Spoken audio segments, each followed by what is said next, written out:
लेकिन उसकी शक्ल और हालत देखकर अंदर ही अंदर हंस रहा था। राघव ने ऐसे ही प्रियंका को थोड़ा सा और परेशान करने के लिए अपने चेहरे पर और गंभीर भाव बना लिए और उसकी तरफ देखता रहा। प्रियंका के माथे से पसीना छूटना शुरू हो गया था। उसने डरते हुए पूछा, तो फिर राजवीर सर ने आपसे कुछ कहा? प्रियंका की खस्ता हालत देखकर राघव को आखिरकार उस पर दया आ ही गई। उसने पानी का ग्लास उसकी तरफ बढ़ाते हुए कहा, पहले पानी पी लो, फिर आराम से सामने चेयर पर बैठो, सब बताता हूँ। प्रियंका ने देखा कि अचानक से राघव के चेहरे पर मुस्कान आ गई थी। उसे तो पहले ही कुछ समझ नहीं आ रहा था, ऊपर से वो ये तो कभी नहीं सोच सकती थी कि राघव इस तरह से कभी उससे मजाक करेगा। उसने 2 घूंट पानी पीने के बाद कहा, सब ठीक तो है ना? मेरी यहाँ हालत खराब हो रही है और आप मुस्कुरा रहे हैं। उसकी बात सुनकर राघव खिलखिलाकर हंस पड़ा। उसे ऑफिस में अगर कोई ऐसे हंसते हुए देख लेता तो शायद उसे हार्ट अटैक आ जाता, क्योंकि राघव हमेशा ऑफिस में एक सीरियसनेस के साथ रहता था।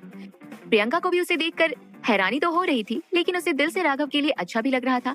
राघव ने अपनी हंसी रोकते हुए कहा, मेरी बात ध्यान से सुनो, शाम को मुझे एक चैरिटी इवेंट में जाना है और वहाँ तुम्हें भी चलना है। प्रियंका ने राघव की बात सुनकर चैन की सांस ली, लेकिन अगले ही पल उसने अपनी ड्रेस की तरफ देखते हुए कहा, वहाँ कुछ ड्रेस कोड वगैरह तो नहीं है ना? राघव ने अपनी टेबल की ड्रॉअर से एक विजिटिंग कार्ड निकालकर प्रियंका को देते हुए कहा, इस पर शॉप का एड्रेस है। मैंने ऑलरेडी एक ड्रेस के लिए बोल दिया है, तुम जाकर फिटिंग वगैरह चेक कर लो और उसे पहनकर रेडी रहना। मैं शाम को तुम्हें पिक कर लूंगा। प्रियंका ने राघव के हाथ से कार्ड लेते हुए उसे एक टफ लुक दिया और वहां से निकल गई। राघव ने अपना लैपटॉप ओपन किया और वो फेक इंटरव्यू देखने के बाद अभिषेक को फोन मिलाया। राघव और प्रियंका के बीच नजदीकियां और बढ़ेंगी या फिर से उनकी जिंदगी में एक भूचाल इंतजार कर रहा है? क्या होगा जिस दिन श्वेता राघव के सामने आकर खड़ी हो जाएगी? प्रियंका राघव के बताए हुए एड्रेस पर पहुंच चुकी थी। वो कोई आम दुकान नहीं था, उस शहर का सबसे बड़ा और सबसे महंगा कस्टमाइज्ड डिजाइनर शोरूम था। वो शोरूम किसी भी लड़की के लिए स्वर्ग से बढ़कर था। प्रियंका ने जब एंटर किया तो देखा कि वहाँ इतनी ज्यादा ट्रेंडी और न्यू लुक्स की ड्रेसेस थी कि एक लड़की एक लाइफ में तो उन सब ड्रेसेस को ट्राई नहीं कर सकती थी।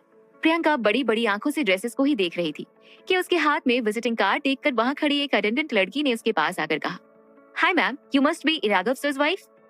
प्रियंका ने उस लड़की की तरफ देखते हुए हाँ में जवाब दिया और उसके पीछे पीछे चल दी। उस अटेंडेंट ने प्रियंका को गेस्ट वेटिंग रूम में बिठाकर 2 मिनट वेट करने के लिए कहा और खुद ड्रेस लेने के लिए चली गई। 1 मिनट में ही प्रियंका के सामने कॉफी, सैंडविच और पढ़ने के लिए ढेर सारी नॉवेल्स आ चुकी थी। प्रियंका को कभी ऐसे शोरूम में आने का एक्सपीरियंस नहीं था, क्योंकि मेहरा परिवार में उसे कभी शॉपिंग पर जाने ही नहीं दिया जाता था। प्रियंका को वहाँ बैठने में ही बहुत मजा आ रहा था। थोड़ी देर में अटेंडेंट एक पर्पल कलर की बहुत ही सिंपल एलिगेंट लुकिंग गाउन लेकर आई। गाउन इतना सुंदर था कि प्रियंका को विश्वास ही नहीं हो रहा था कि राघव की चॉइस इतनी अच्छी हो सकती थी। प्रियंका ने जब वो गाउन डालकर अपने आप को मिरर में देखा तो उसे लग रहा था जैसे वो कोई डॉल हो। गाउन की फिटिंग चेक करते हुए उस अटेंडेंट ने कहा, I must say ma'am, you are looking gorgeous, but ये थोड़ा सा कमर से ढीला है, तो मुझे आधे घंटे का टाइम दीजिए, मैं अभी इसकी फिटिंग करा देती हूँ। प्रियंका ने सिर्फ मुस्कुराकर उसकी बात का जवाब दिया और ड्रेस उतारकर वापस उस अटेंडेंट को फिटिंग के लिए दे दी। ड्रेस लेते हुए उस अटेंडेंट ने कहा, मैम, कैन आई से वन मोर थिंग? आपकी कमर इतनी पतली है कि कोई भी लड़की उसे देखकर शर्मा जाए। प्रियंका ने थैंक यू कहा और फिर से डिजाइनर नॉवेल्स देखने लगी। प्रियंका मन ही मन सोच रही थी कि एक ड्रेस कैसे किसी की पर्सनालिटी को तुरंत बदल देती है। प्रियंका वहां बैठकर एंजॉय कर ही रही थी कि उसे बाहर से शोर सुनाई दिया। उससे रहा नहीं गया तो वो भी बाहर देखने के लिए आ गई। जैसे ही उसने सामने देखा तो उसके चेहरे का रंग बदल चुका था। सामने रश्मिका रिसेप्शन पर बहस कर रही थी। रश्मिका रिसेप्शनिस्ट से बहस कर रही थी कि उसे अर्जेंटली शाम की पार्टी के लिए ड्रेस चाहिए, लेकिन रिसेप्शनिस्ट उसे समझा रही थी कि प्री बुकिंग के बिना वो ड्रेस सेल नहीं करते। बहस करते हुए रश्मिका की नजर जैसे ही प्रियंका पर पड़ी, वो दीदी दीदी कहते हुए प्रियंका की तरफ गले मिलने के लिए बढ़ गई, लेकिन प्रियंका का गुस्सा 7वें आसमान पर था। उसने रश्मिका की तरफ हाथ करते हुए उसे थोड़ी दूर पर ही रोकते हुए कहा, प्लीज यहाँ कोई ड्रामा मत करना, मुझे तुम्हारी एक्टिंग के बारे में पता है बट यहाँ नहीं। रश्मिका जानती थी कि प्रियंका से ऐसा ही कुछ रिस्पॉन्स मिलेगा। उसने फिर भी प्रियंका का हाथ पकड़ते हुए कहा, आपका मुझसे नाराज होना बनता है, लेकिन छोटी बहन को माफ नहीं कर सकती। जब बहन जिंदगी में दुश्मनों की कमी महसूस ना होने दे तब ऐसा भी करना पड़ता है। पहले अद्वैत, फिर विवेक, फिर जेल और अभी फेक इंटरव्यू। कभी तो रुक जा छोटी बहन। प्रियंका ने गुस्से में जवाब दिया और आगे जाने लगी। रश्मिका जानती थी कि प्रियंका ये सब राघव दीवान का साथ होने की वजह से ही बोल पा रही है, लेकिन अभी उसके पास कोई जवाब नहीं था। लेकिन रश्मिका जब प्रियंका की तरफ पलटी तो उसने देखा कि सामने से विवेक आ रहा है। उसने तुरंत नाटक करते हुए प्रियंका से तेज आवाज में कहा, जिससे विवेक भी सुन सके, दी, मैं और विवेक सच में एक दूसरे से शादी करना चाहते हैं। आप हमेशा विवेक को बीच में क्यों घुसेड़ देती हो? प्रियंका भी विवेक को देखकर समझ गई थी कि रश्मिका ने जानबूझकर यह ड्रामा शुरू किया है, लेकिन प्रियंका को इतनी तेज गुस्सा आ रहा था, उसने जोर से रश्मिका की कलाई पकड़ते हुए कहा, इस एक्टिंग के लिए ऑस्कर चाहिए?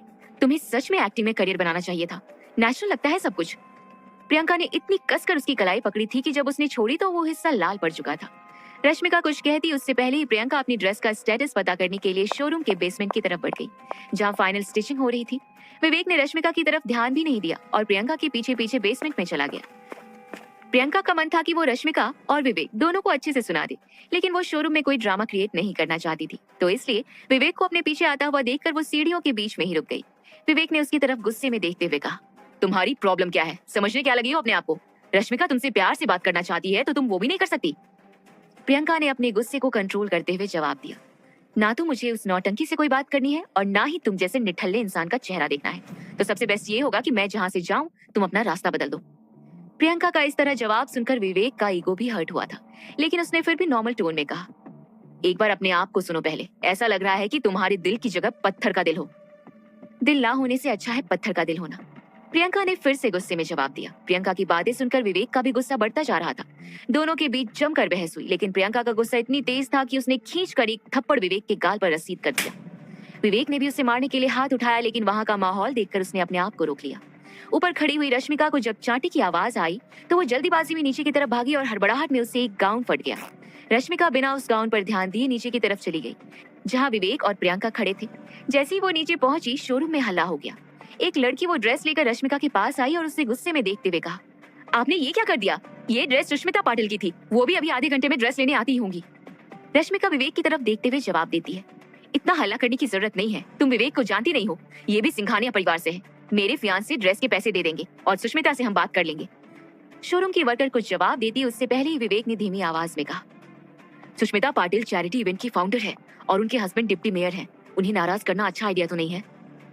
उस वर्कर ने भी विवेक की बात को आगे बढ़ते हुए कहा, डिप्टी मेयर को नाराज करना हम लोग अफोर्ड नहीं कर सकते हैं, आप लोगों को खुद से बोलना पड़ेगा उनके सामने। विवेक और उस वर्कर की बात सुनकर रश्मिका के पैरों तले जमीन खिसक गई। उसके चेहरे का रंग पीला पड़ गया था। साथ में खड़ी हुई प्रियंका उन दोनों को इग्नोर करके वापस ऊपर जाने लगी तो उसने देखा कि शोरूम के दरवाजे से एक लेडी ने एंटर किया था। ये कोई और नहीं, सुष्मिता पाटिल ही थी। जैसा सुना था वैसा ही प्रियंका ने महसूस भी किया। सुष्मिता पाटिल न सिर्फ देखने में खूबसूरत थी, बल्कि उन्हें देखकर एक चार्म महसूस हो रहा था, एक ऑरा था जो वो अपने साथ कैरी कर रही थी। सुष्मिता पाटिल ने जैसे ही अपनी ड्रेस के बारे में सुना, उसने वहाँ के सभी वर्कर्स को डांट लगाते हुए कहा, मुझे वो ड्रेस शाम के इवेंट के लिए चाहिए थी। ये प्रोफेशनलिज्म है तुम लोगों का? ऐसे ट्रीट करते हो तुम अपने कस्टमर्स को? प्रियंका ये बात नोटिस कर रही थी कि सुष्मिता ने उन्हें सुनाते हुए एक भी अपशब्द इस्तेमाल नहीं किया था और बहुत ही तमीज से वो अपनी बात रख रही थी। सुष्मिता ने जब पूछा कि ड्रेस की हालत ऐसी कैसे हुई, तो वर्कर्स के बोलने से पहले ही रश्मिका ने सारा इल्जाम प्रियंका पर लगाते हुए कहा, प्रियंका तुम्हें ध्यान से चलना चाहिए था ना, तुम्हारी वजह से मेरा भी बैलेंस बिगड़ गया। सुष्मिता पाटिल प्रियंका को घूर कर देख रही थी, लेकिन प्रियंका के चेहरे पर ना तो कोई शिकन थी और ना ही कोई डर। प्रियंका ने शांत भाव से सुष्मिता पाटिल से कहा, I am sorry ma'am, but आप चिंता मत कीजिए, मुझे ये ड्रेस दिखाइए please. In the mean time आप सीसीटीवी फुटेज चेक कर सकती हैं कि एग्जैक्टली हुआ क्या था। प्रियंका ड्रेस को देख रही थी और बाकी लोग प्रियंका को देख रहे थे। रश्मिका ने देखा कि सभी का ध्यान प्रियंका पर था। उसे ये भी पता था कि सीसीटीवी फुटेज से सब क्लियर हो जाएगा, तो उसने जल्दी से विवेक को इशारा किया और चुपचाप दोनों पतली गली से निकल गए। प्रियंका ने ड्रेस देखने के बाद सुष्मिता पाटिल से कहा, प्लीज आप मुझे सिर्फ 1 घंटे का टाइम दे दीजिए, मैं अपनी तरफ से कुछ ट्राई करना चाहती हूँ। आई होप आपको भी अच्छा लगेगा। सुष्मिता ने हाँ में सर हिलाया और प्रियंका ड्रेस लेकर फिटिंग रूम में चली गई। क्या प्रियंका उस ड्रेस को ठीक कर पाएगी या किस्मत उसे कोई और ही रंग दिखाएगी? शाम को होने वाली पार्टी में रश्मिका और विवेक क्या हरकत करेंगे? जब राघव को उस ड्रेस के बारे में पता चलेगा तो वो क्या करेगा? सुष्मिता पाटिल सच्चाई जानने के बाद क्या एक्शन लेंगी? इन सभी सवालों के जवाब